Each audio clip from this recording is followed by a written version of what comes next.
Hello, my dear friend. Welcome to the VUS Learning English podcast. My name is Anna, and I am so happy you are here with me today.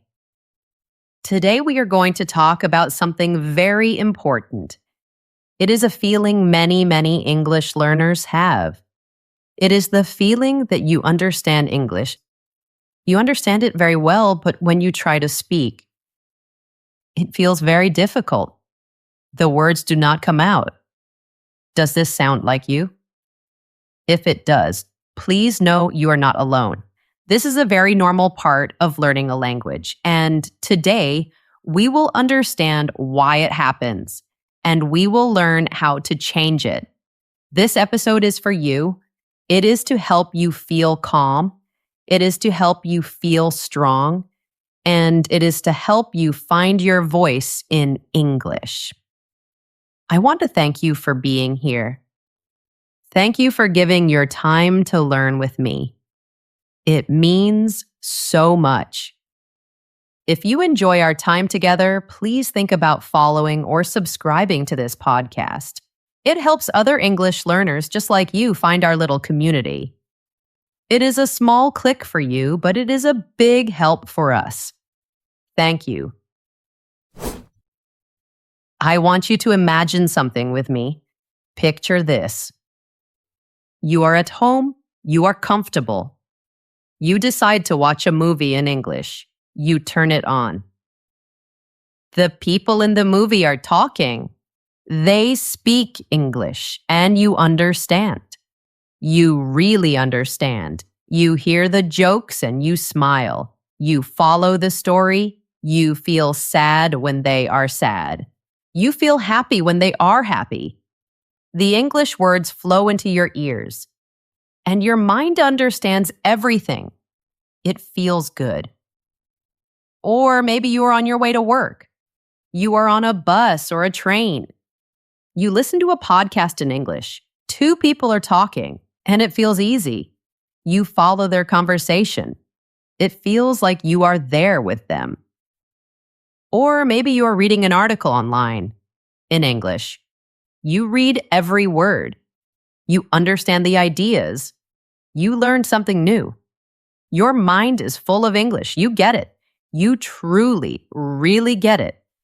It feels wonderful. You feel smart. You feel proud. But then something changes. The moment of truth comes. Maybe you are at work. A colleague turns to you. They smile and ask you a question in English. Or maybe you are walking in your city. A tourist, a friendly stranger stops you. They need directions. They speak to you in English. Or maybe you are on your computer. A video call starts. There are colleagues from other countries. Everyone is speaking English. And in that moment, it is like a light switch turns off. Your mind was just full of English words. You understood so much. But now, that library of words is gone. It has disappeared. Your mind, which was so clear, is now empty. It is a big, white, empty room. It is completely blank and quiet. A soft gray fog fills your head. You feel your heart. It starts to beat a little faster. Your hands might feel a little wet, and you try to find some English words, any words. You want to say something. You try to build a sentence in your mind, but it feels so slow.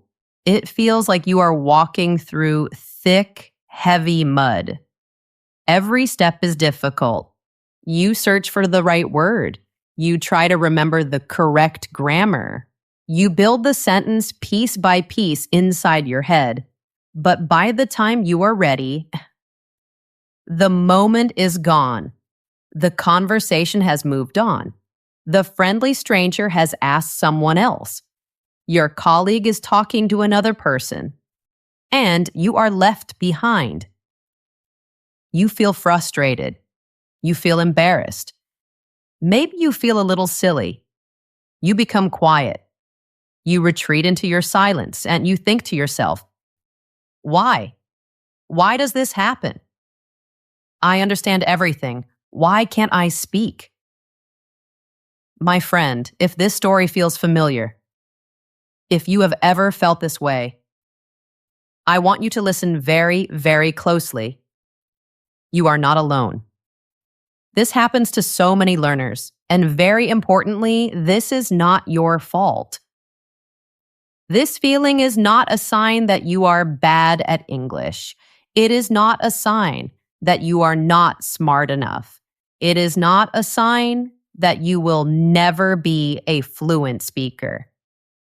No, it is a sign of something specific. It is a sign of a mental block, a block we can understand, and a block we can remove. This space, this gap between understanding and speaking is one of the most common stages in learning a language. It is also one of the most frustrating stages. I know. But it is not a forever place. It is not a permanent home. Think of it like a wall, a big, tall wall. And like any wall, it can be broken down. You can make it smaller, brick by brick. In our time together today, I am going to show you why this happens. We will look at how your brain learns. We will understand the reasons why you feel stuck. We will shine a light on them. And then I am going to give you the keys. These are special keys. They are specific, clear, and easy actions you can take. These keys will help you tear down that wall so you can finally let out the fluent speaker that is already inside you. Because that speaker is there, I promise they are just waiting. So let's take another slow breath. You are in the right place. We will do this together. Before we find the solutions, we must understand the problem. We have to know why this wall exists. Why is there a gap between understanding and speaking? The simplest way to explain it is this. You have trained your brain for a one-way street, but speaking is a two-way street. It needs traffic to go in both directions. Let me explain. You have become a world-class audience member. You are amazing at watching and listening, but you have not been training to get up on the stage. This is because of the difference between passive skills and active skills. Let's make this very simple. Think about breathing. To live, we need to breathe in, and we need to breathe out. Passive skills are like breathing in. Active skills are like breathing out. You need both to live, and in a language, you need both to communicate. You need to breathe in the language, and you need to breathe out the language. So, what are your passive skills? Your passive skills are listening and reading. When you listen to a podcast, you are taking language in. When you read an article, you are taking language in. You are receiving information. You are breathing in. In these moments, your brain's job is to see patterns. It has to figure out the meaning of words. It uses the other words around it to understand. And you have become very, very good at this. Over the years, you have had so much exposure. You have listened to many hours of English. You have read many pages of English. Because of this, you have built a huge recognition vocabulary. This is a very big collection of words that you understand when you see them or hear them. It is a fact that a learner's passive vocabulary is almost always much, much bigger than their active vocabulary. This is the big difference. And this difference is where your frustration comes from. Now, what are your active skills? Your active skills are speaking and writing. This is when you have to make the language. You have to produce it. You have to breathe it out. This is not about recognizing a word. This is about finding a word in your memory and using it. It is a totally different job for your brain. Your brain has to go into its giant library, find the right words, put them in the correct order with the right grammar, and then tell your mouth how to make the right sounds. It is a much more difficult process. It demands a lot more energy from your brain. So the real problem is an imbalance. It is when one thing is big and the other is small. You have spent hundreds, maybe even thousands of hours on passive practice, breathing in. But you have probably only spent a very small amount of time on active practice, breathing out. Think about it. Think about your English time this week. Maybe 95% of your time was listening and reading, and maybe only 5% was trying to speak or write. That is a big imbalance. Let's use an example. Imagine you want to be a great basketball player. So you watch every game on TV. You learn all the rules. You study how the best players move. You memorize all the statistics. You can talk about basketball like an expert. You understand the theory of basketball perfectly. Now, what happens if I give you a basketball? I put you on the court, and I ask you to shoot a free throw to throw the ball into the hoop. You would probably miss. Maybe you would miss many times. Why? Because you trained your brain to understand the game. But you did not train your body to play the game. You have the knowledge, but you do not have the muscle memory. Your arms and hands don't know the feeling of shooting the ball. Language is exactly the same. You have been watching the game of English, but you have not been on the court. You have the knowledge of English, but you do not have the speaking muscle memory. And every time you are in a real conversation, every time someone asks you to shoot the ball, you feel that panic. You feel like you are failing. But really, you have just been training for the wrong event. You have been preparing for a marathon by only reading books about running. You have not been running. This is what causes that terrible feeling of your mind going blank. There is a name for this feeling. It is called cognitive overload. That just means your brain has too much to do at once. When it is your turn to speak, your brain suddenly has to do 4 jobs at the same time. Job number 1, understand what the other person just said. Job number 2, think of an idea or an answer. Job number 3, search your memory for the right words to say your idea. Job number 4, figure out the grammar to put those words together correctly. Your brain is trying to do all of this all at once, and it is doing it under pressure. There is another person waiting for you to speak. You feel like you need to be fast. It is too much. It is like trying to juggle 4 balls when you have only ever practiced juggling 1. So what does your brain do? It freezes. It just stops. This is a defense mechanism. It's a way your brain protects itself when it is overwhelmed. A blank mind is not a sign of an empty mind. It is not a sign that you have no knowledge. It is a sign of an overwhelmed system. It's like when a computer has too many programs open. It gets slow, and sometimes it freezes. You have to close some programs to make it work again. This is the frustration. The deep frustration that comes from knowing so much and being able to say so little. You feel trapped inside your own head. And that is the feeling we are going to change. We are going to dismantle that feeling, piece by piece. Part 3.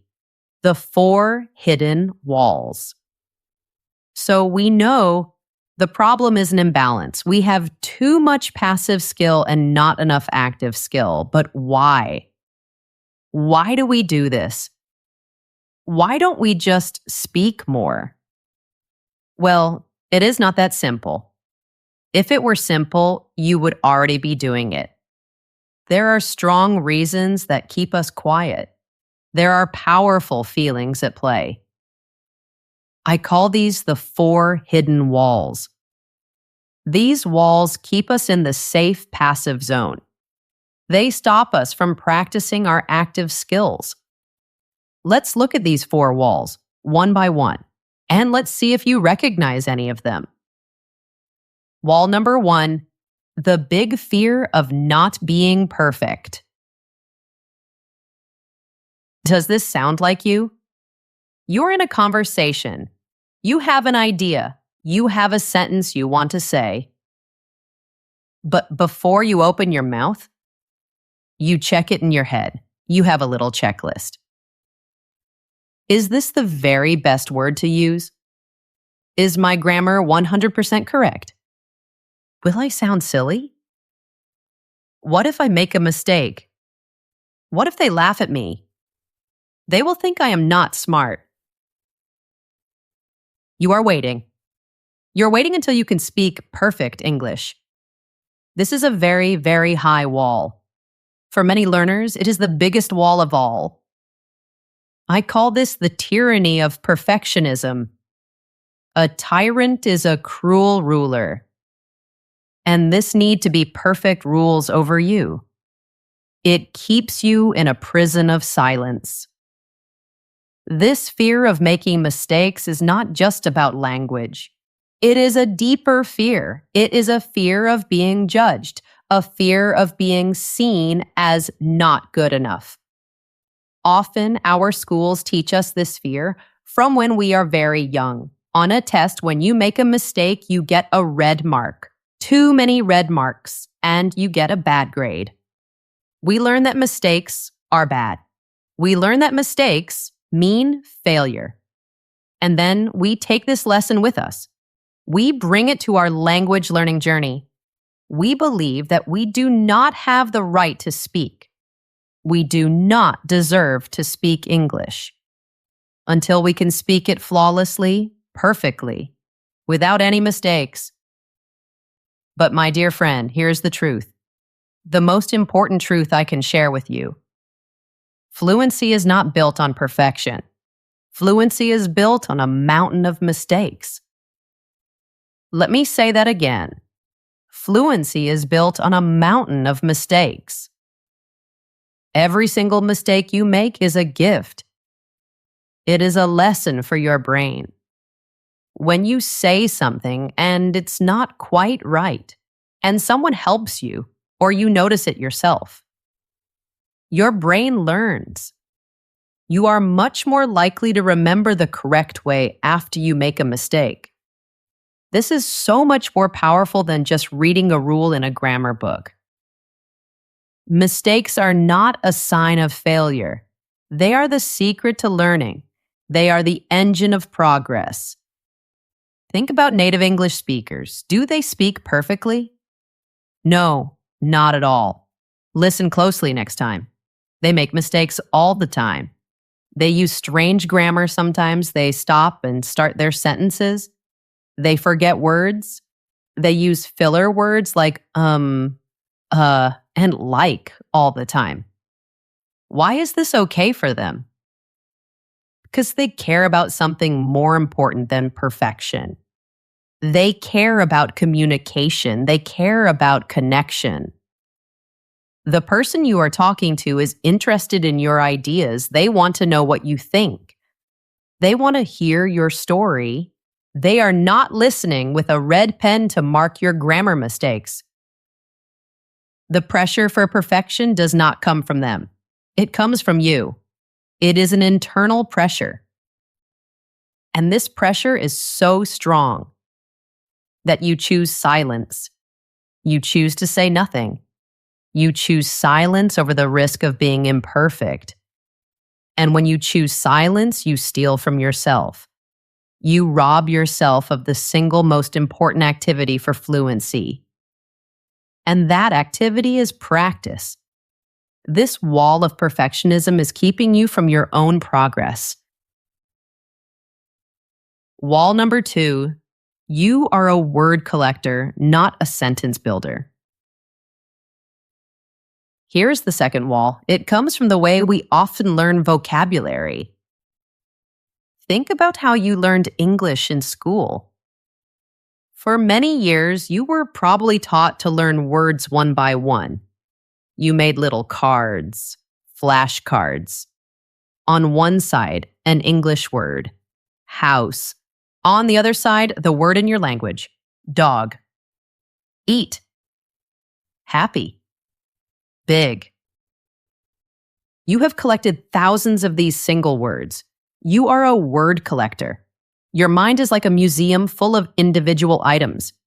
These words are like single separate Lego bricks. Thousands of them, all in a big box. Here's the problem. Fluent conversation is not built brick by brick. That way is too slow. It is too hard for your brain. Imagine building a big Lego castle, but you have to think about every single tiny piece. Okay, first this red brick here, then this blue brick here. It would take hours. It would be exhausting. Fluent speakers do not do this. They do not build from single bricks. They use pre-built sections. They use groups of words that are already connected. Language experts call these chunks. A chunk is just a group of words that naturally live together. They are friends. They always hang out. For example, by the way, I'm looking forward to, if you don't mind me asking, to be honest, what do you think about native speakers do not think of these as 4 or 5 separate words. To their brain, what do you think about is one thing. It is a single unit. It is stored in their memory as one piece, like a pre-built Lego wall. When they want to ask for an opinion, they do not build the sentence from scratch. They just grab the whole chunk. What do you think about this new movie? This makes speaking much faster. It reduces the work for the brain. It makes speech flow. Because you have been learning word by word. When you try to speak, you are doing a very, very difficult job. You are trying to translate each word from your native language in your head. Then you are trying to remember English grammar rules. And you are trying to do this all in real time while someone is waiting. It is like trying to solve a difficult math problem while you are on a stage with a spotlight on you. No wonder you freeze. You have been collecting individual Lego bricks. You have a huge pile of them. But native speakers have been using entire pre-built sections. This wall is the habit of learning words alone instead of in phrases. Wall number 3, your mouth has no muscle memory. This wall might sound a little strange, but it is very real. Speaking is a physical activity. It is like a sport. Speaking requires your body to do something. It requires very careful, very fast movements. Dozens of tiny muscles in your tongue, your lips, and your jaw must work together. They have to coordinate.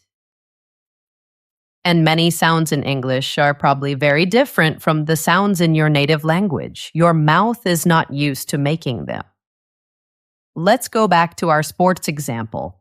You cannot learn to swim by only watching videos. You can understand the theory. You can learn about how the water holds you up.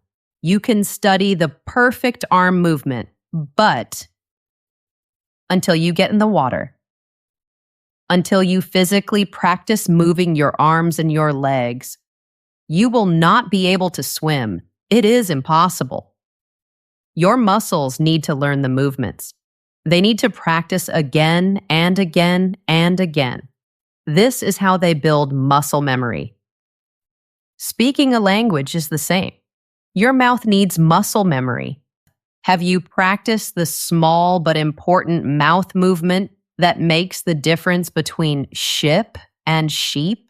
The long E sound versus the short I sound. Ship, sheep. When you have only practiced passively. When you have only listened. Your brain knows the sound, but your mouth does not. Your mouth is untrained. So when you try to speak, there's a problem. There's a disconnect. Your brain sends the command, say the word, think. But the muscles in your mouth are confused. They are slow. They are clumsy. They have never done this before. This physical awkwardness makes you hesitate. It adds another layer of difficulty. It makes you feel even more stuck. You do not just need to train your brain. You need to train your mouth. This wall is the lack of physical practice. Wall number 4, you are waiting for confidence to arrive. This is the last wall, and it is maybe the most clever, the most sneaky. You tell yourself a story. The story sounds like this. I will start speaking more when I feel more confident. When I am better, I will practice speaking. When I am not so scared, I will join a conversation. This is a trap. It is a beautiful, logical sounding trap, and it keeps you stuck forever. Why is it a trap? Because it gets everything backward. It is the complete reverse of how confidence really works. Confidence is not the cause of action. It is the result of action. You do not get confident first and then speak. It is the other way around. You speak. You make mistakes. You feel awkward. You learn a little something. You improve just 1%. And that tiny, tiny improvement gives you a tiny, tiny bit of confidence. It is a small seed. Then you use that small seed of confidence to speak again. And the cycle continues. Action creates confidence. Confidence does not create action. Waiting for confidence to magically appear is like sitting in a cold, dark room and waiting to feel warm. It will not happen. You have to get up. You have to walk over to the fireplace. You have to start the fire. The action of starting the fire is what creates the warmth. The action of speaking is what creates the confidence, the practice, the mistakes, the awkward moments. This is the fuel. Confidence is the momentum you feel once the car is already moving. So many learners are trapped in a circle of inaction, a loop. It goes like this. You don't speak because you are not confident. You are not confident because you have no successful speaking experiences. You have no successful experiences because you do not speak. And around you go, stuck. This idea that you have to wait until you are ready is one of the biggest myths in learning. Here is the real truth. You will never feel 100% ready, never. There is no magic day when you wake up and say, today I am ready to be perfect. You have to start before you are ready. That is the only way to break the cycle. These 4 walls, the fear of being perfect, collecting single words, an untrained mouth, and waiting for confidence. These 4 walls create the prison of passive understanding. They keep you trapped in your head. But now we can see them. We have put a name on them. We have shown a light in the dark corners. And now that we have identified them, we can start to tear them down, brick by brick. Part 4. The 5 keys to freedom. All right, we have looked at the problem. We understand the feeling of being stuck. We have seen the 4 hidden walls that hold you back. Now we have arrived at the most important part, the solutions, the way out. These are not just small tips. These are 5 keys, 5 powerful concrete strategies. They are designed to break down those walls. They are made to build a bridge across the gap, the bridge from understanding to speaking. Key number 1, aim for a 50-50 balance. This is the first key, and it is the foundation for everything else. It is a new rule for your English learning. From today, you need to fix the big imbalance in your practice. Remember the 95% passive and 5% active? We need to change that. A great new goal is to aim for a 50-50 balance. What does this mean? For every hour you spend on passive English, like listening or reading, you should try to spend 1 hour on active English, like speaking or writing. 50% breathing in, 50% breathing out. This might sound like a big change. It might even sound impossible at first. But it is the most direct way to fix the problem. It rewires your brain. It forces you to build the skills you have been missing. Remember, our goal is to become a player, not just a watcher of the game. But you might think, how? How can I do this? I have no one to talk to. I live in a country where no one speaks English. This is a very common feeling, but it is based on a small idea of what speaking practice is. Speaking practice does not have to be a full conversation with another person. You can practice speaking all by yourself, and it is incredibly powerful. Here are 3 ways to get your active practice time, even when you are alone. First, talk to yourself out loud. This is the single most powerful tool for fluency, and most people do not use it. They feel it is strange, but it is a secret weapon. Narrate your day. Say what you are doing as you are doing it.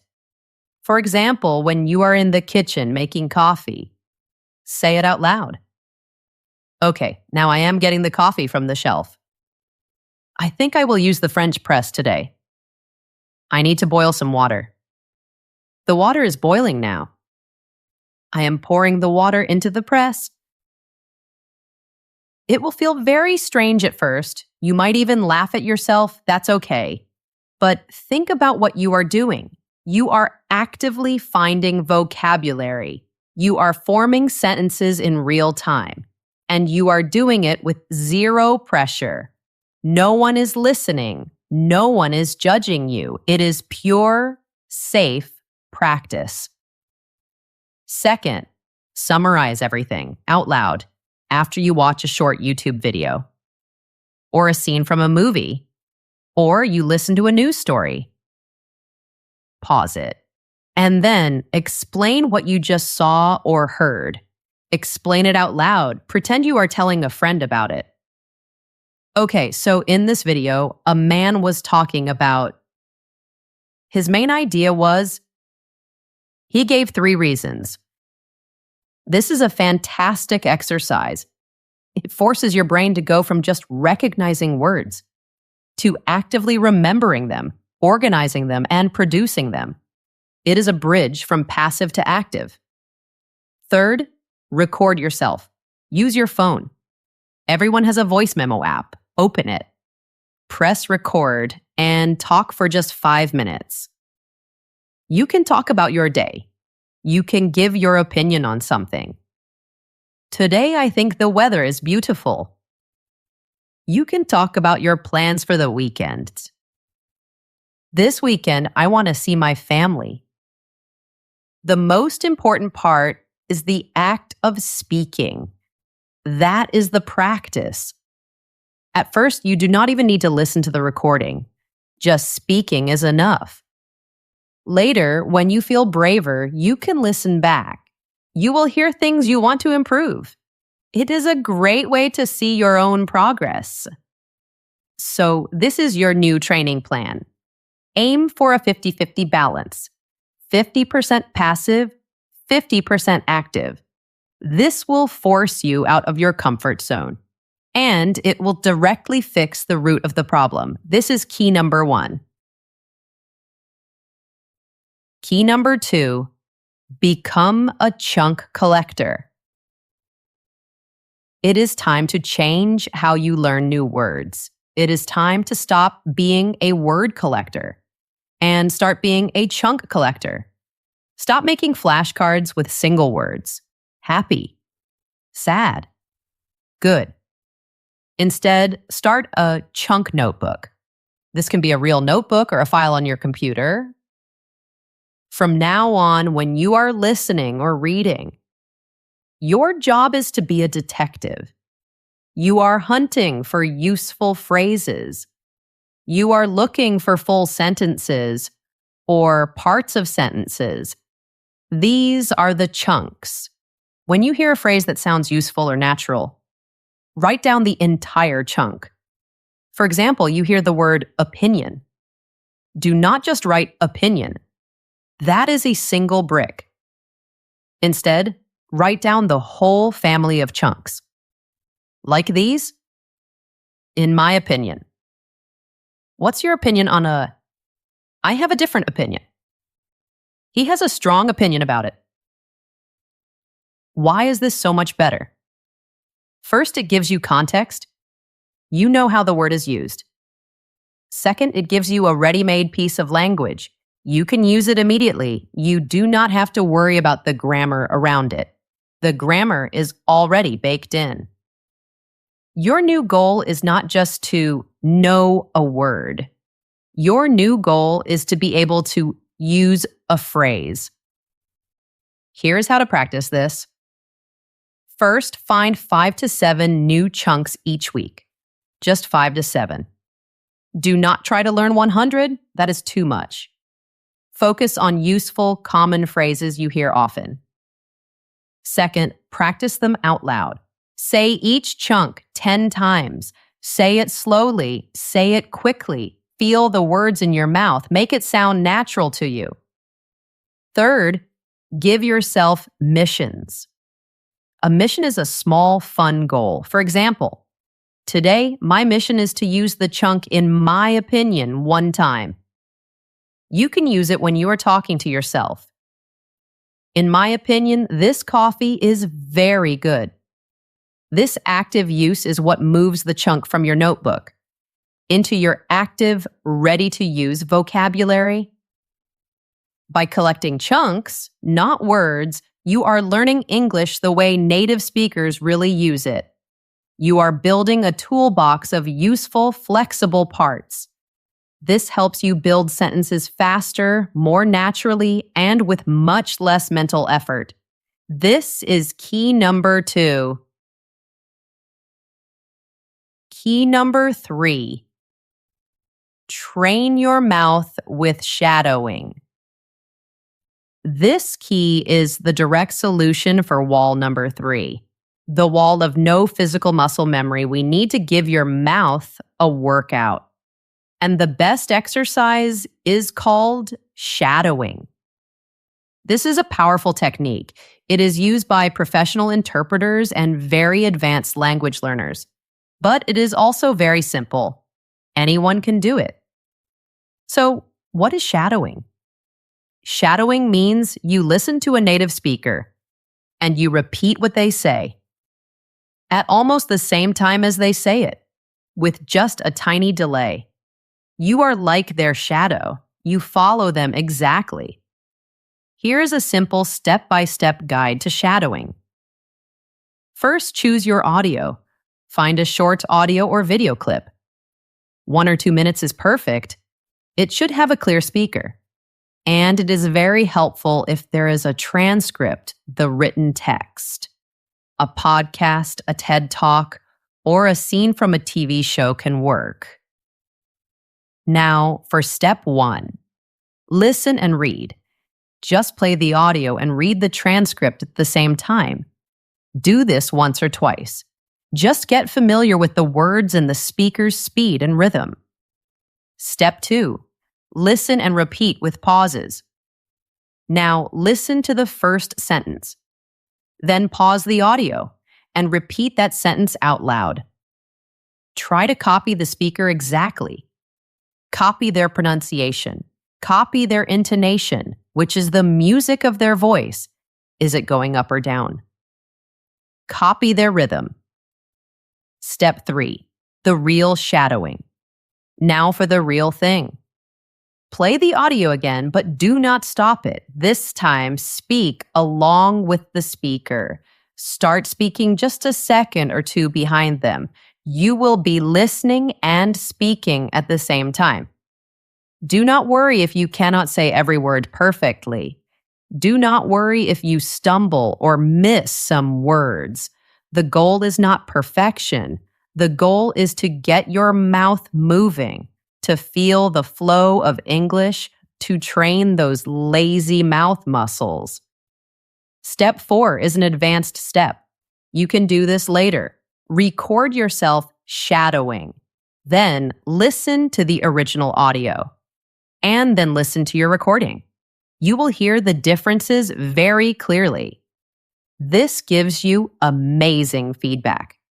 You will know exactly what sounds you need to work on. Try to do this for just 10 or 15 minutes every day.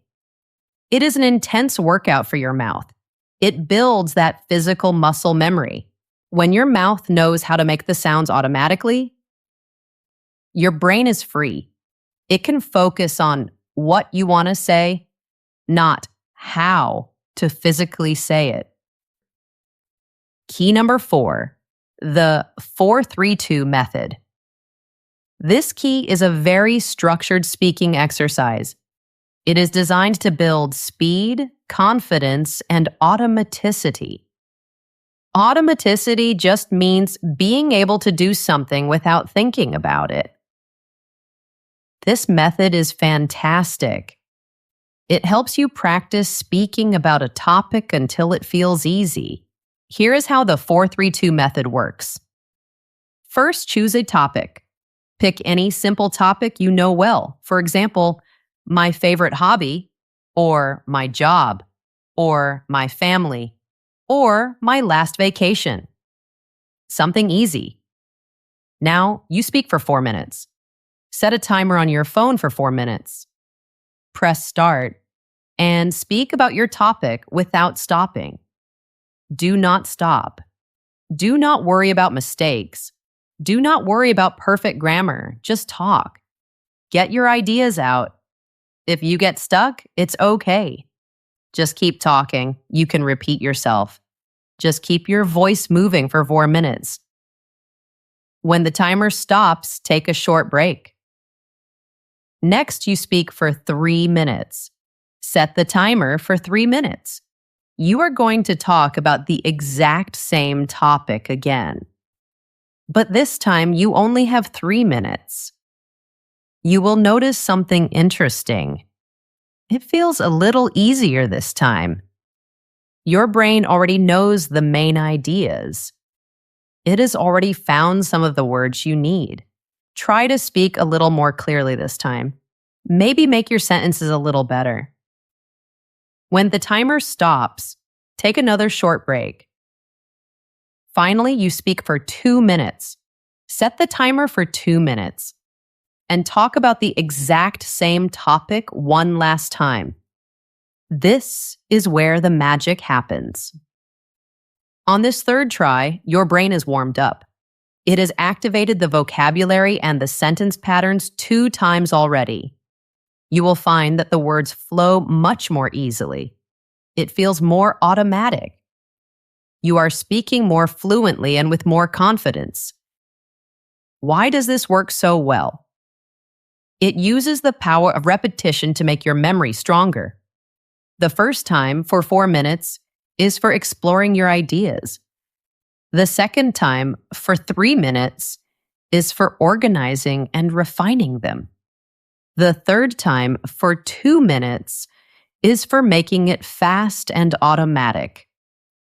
If you do this exercise regularly with different topics, you will build a library of topics you can talk about easily without freezing. This is a powerful way to build active speaking ability. Key number 5, change your goal. Connection, not perfection. This is the final key, and this key is a change in your mind. It is a mindset shift. It is the glue that holds all the other keys together. From this day forward, you must consciously change your goal when you speak. Your goal is not to be perfect. Let go of that goal. It is not helping you. Your new goal is to connect. That is it. Language is a tool. It is a tool for connection between people. It is not a performance. It is not a test where you are judged. When you can change your focus from, how do I sound? Am I making mistakes? To, is the other person understanding my idea? Everything changes. It takes the pressure off of you. It takes the spotlight off of your own fear, and it puts the focus on the shared goal, the beautiful human goal of communication. The next time you're in a conversation, I want you to try this. Before you speak, tell yourself this simple sentence in your head. My only goal here is to share one idea. My goal is connection, not perfection. Give yourself permission to be imperfect. Give yourself permission to be a learner. That is what you are. And it is a wonderful thing to be. When you do this, you release the pressure. You let the air out of the balloon of anxiety. The pressure is what makes you freeze. When you release it, you open the door to practice. And as we know, practice is the only path. It is the only road to the fluency and confidence you are looking for. So, my friend, we have talked about so much today. Let's take a moment to gently summarize that feeling. That frustrating feeling of understanding everything but not being able to speak. It is not a life sentence. It is not who you are forever. It is a temporary stage. It is a common place where learners stop for a while. But you now have the map to move forward. You have the tools to leave this place. We learned that the problem is not that you don't know enough. The problem is an imbalance. An imbalance between your passive skills of listening and reading and your active skills of speaking and writing. You are an expert watcher who now needs to spend more time on the court playing the game. We identified the 4 hidden walls that keep you stuck. The first wall was the fear of being perfect. The second wall was the habit of collecting single words instead of useful chunks. The third wall was the lack of physical mouth muscle memory. And the fourth wall was the myth that you have to wait for confidence before you can start. And most importantly, we learned the 5 keys to tear down those walls. Key number 1, the 50-50 balance. Match your listening time with speaking time. Key number 2, become a chunk collector. Learn phrases, not just words. Key number 3, train your mouth with shadowing. Build that muscle memory. Key number 4, master the 4-3-2 method to make speaking more automatic. And key number 5, change your goal. Aim for connection, not perfection. The gap between understanding and speaking does not close by itself. It doesn't close by studying more grammar rules. It doesn't close by memorizing more word lists. It closes through action. It closes every time you talk to yourself in the kitchen. It closes every time you summarize a video out loud. It closes every time you practice shadowing for 10 minutes. It closes with every small, brave act of speaking. Learning a language is a journey. It takes time. Be patient with yourself. Be kind to yourself. You are doing something amazing. You are building a new world inside your mind. Keep going, one word at a time, one sentence at a time, one small conversation at a time. The fluent English speaker you want to be is not hiding in the future. They are not a different person who will magically appear one day. They are already inside you, right now, waiting behind a wall of fear and unbalanced practice. Today, you got the plan. You have the keys in your hand. Your journey from a silent understander to a confident speaker starts now. Not tomorrow, not next week. It starts with your very next spoken word. I have a small invitation for you. In the comments section, if you like, please share one thing. Which of the 4 walls felt most true for you? Was it perfectionism? Being a word collector. Sharing it can help you, and it can help others feel less alone. And if you found this episode helpful, please consider giving it a like or a follow. It helps us reach more learners who need this message of hope. Thank you. Thank you for your time, your trust, and your beautiful energy. It was a pleasure to be with you today. Keep practicing, keep breathing, keep speaking. See you next time, my friend.